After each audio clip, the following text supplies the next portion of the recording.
E aí, pessoal, vamos mergulhar direto nessa nossa análise de hoje e dissecar uma daquelas questões de direito civil que parecem um verdadeiro quebra-cabeça.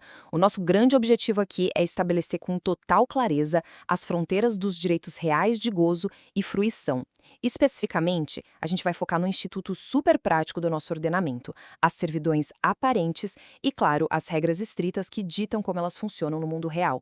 Dando uma olhada rápido no nosso roteiro, a gente vai passar pelos limites desses direitos reais, testar a possibilidade de hipoteca, entender a constituição de servidão, falar de uso capião e depois vamos passar o facão nas alternativas incorretas até chegar no gabarito cravado.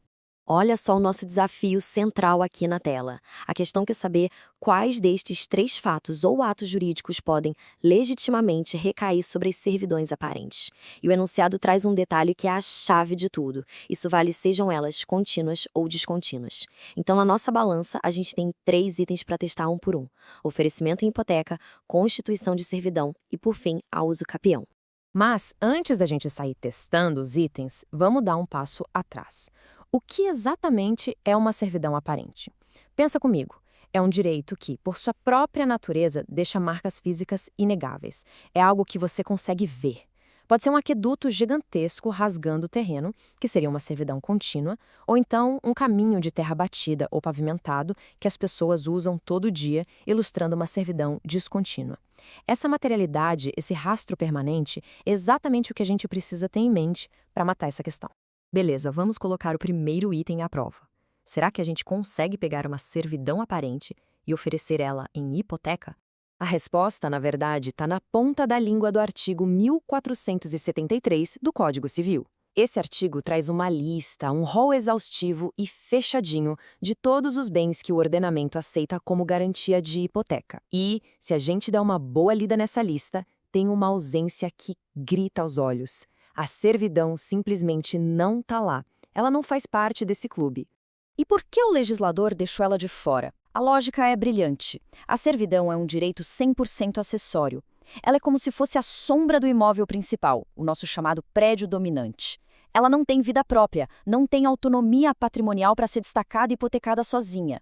Então, como a gente não consegue separar a servidão do imóvel que ela atende, o primeiro item cai por terra. É falso, sem sombra de dúvida. Seguindo em frente, vamos para o nosso segundo teste. A ideia de constituir uma servidão em cima de outra servidão. A regra do jogo aqui está descrita lá no artigo 1378. A lei diz de forma muito cristalina que o objeto que suporta o peso de uma servidão tem que ser obrigatoriamente a propriedade física: o chão, o solo, o prédio serviente. O alvo nunca pode ser um outro direito invisível ou incorpóreo, tem que ser o imóvel em si. Isso traz à tona um princípio puramente clássico do direito das coisas, que é o servitus servitudes esse non potest. Traduzindo do latim para a nossa vida prática, você simplesmente não pode empilhar esses direitos. Construir uma servidão em cima de outra servidão é expressamente proibido. É uma barreira legal intransponível que existe justamente para não virar bagunça e garantir a clareza de quem é dono do quê. Levando tudo isso em conta, a nossa segunda afirmação é reprovada na hora. Uma servidão recai sobre o solo, sobre a materialidade e ponto final. Então pode marcar aí, o item 2 é redondamente falso. Agora, a gente chega no terceiro e último teste. Vamos falar de uso capião. Puxando o artigo 1379, a gente tem uma revelação super importante direto da letra da lei. Existe, sim, uma autorização clara e expressa permitindo que você adquira uma servidão aparente através do exercício contínuo e incontestado ao longo dos anos. Lembra que a gente falou que a servidão aparente deixa marcas físicas no mundo real? Pois é. Como ela é visível, seja uma estradinha pavimentada ou um cano de água aparente, você consegue atestar, objetivamente, que existe uma posse prolongada ali. Então, o legislador abraçou isso de vez. Esse terceiro ato é super sólido juridicamente. O item 3 é verdadeiro. Resumindo a ópera, a gente construiu um alicerce inabalável agora. Hipoteca? Falso. Constituição de nova servidão? Falso. Uso capião? Verdadeiro. O terreno está 100% preparado para a gente ir para a melhor parte: varrer as imprecisões e fatiar as alternativas. Vamos trazer as opções de volta para a tela e bater cada uma delas contra os fatos que a gente acabou de validar. A letra A tenta emplacar a ideia de que a servidão pode ser objeto da constituição de outra servidão. Como a gente já viu, isso fere de morte aquele princípio clássico de que um direito incorpóreo não pode gravar outro igual. Então, tchau para a alternativa A, eliminada.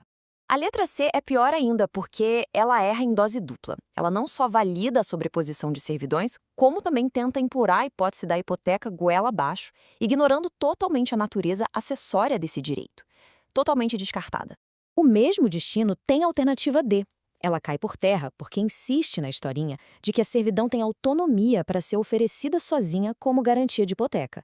Uma colisão frontal com o Código Civil. Corta essa também. E aí vem a alternativa E, chutando o balde, dizendo que de jeito nenhum esses institutos recaem sobre as servidões. Isso é um erro generalista gigantesco que fecha os olhos para a permissão textual lá no código para uso capião das servidões aparentes. Tá fora. E isso, meus amigos, nos deixa com a nossa grande vencedora, a alternativa B. Ela é perfeita. Ela acerta na mosca ao atestar que apenas o terceiro ato, a nosso usucapião, é juridicamente viável para as servidões aparentes. É um espelho exato do que manda o artigo 1379. Para fechar, pensa comigo. Dominar essas fronteiras do Código Civil não serve só para acertar questão de prova, não. Isso muda completamente a sua capacidade de ler casos reais de forma cirúrgica. Entender por que uma servidão não pode ser hipotecada sozinha é o que te salva de contratos nulos ou daquelas teses que já nascem mortas nos tribunais. E aí fica aquela pulga atrás da orelha. Como é que o domínio absoluto dessa natureza acessória pode virar o jogo em negociações imobiliárias milionárias na vida real? É um baita tema para deixar no radar. Eu vou ficando por aqui, mas o convite está sempre aberto para a gente continuar explorando a engenharia incrível por trás do direito civil. Até a próxima!